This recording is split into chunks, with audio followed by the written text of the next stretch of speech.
Thousands of gallons of diesel fuel spilled in St. Bernard Parish. A severely corroded pipeline ruptured, contaminating the soil and a nearby waterway. Paul Murphy reports an emergency response team is at the site, and parish leaders do say that the spill is contained.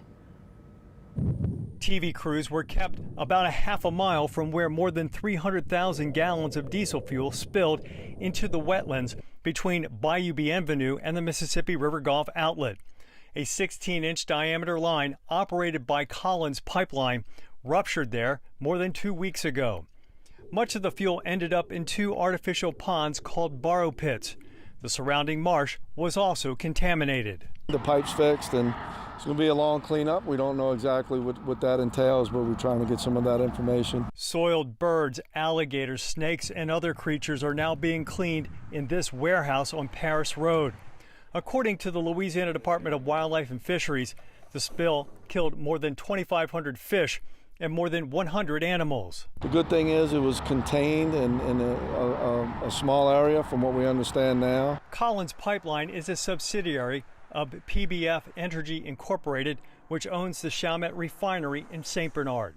Federal records show an inspection of the 42-year-old pipeline more than a year ago revealed severe corrosion along a section of pipe at the same site as the spill. There was a 22-foot section of that pipe that was corroded, not to the federal standards to where they had to fix it right away.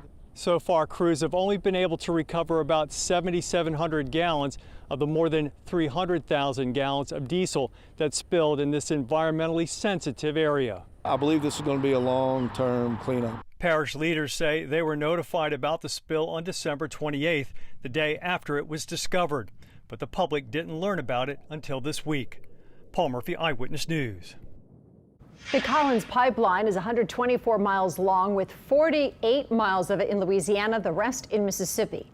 Federal regulators opened what's called a failure investigation just last month. Now, the company was supposed to fix the corroded pipe in St. Bernard Parish in 2020, but almost a year later, the company said they were still waiting on permits from the Corps of Engineers and the Louisiana Coastal Protection and Restoration Authority. The repairs were expected to start at the end of January and take about 5 weeks.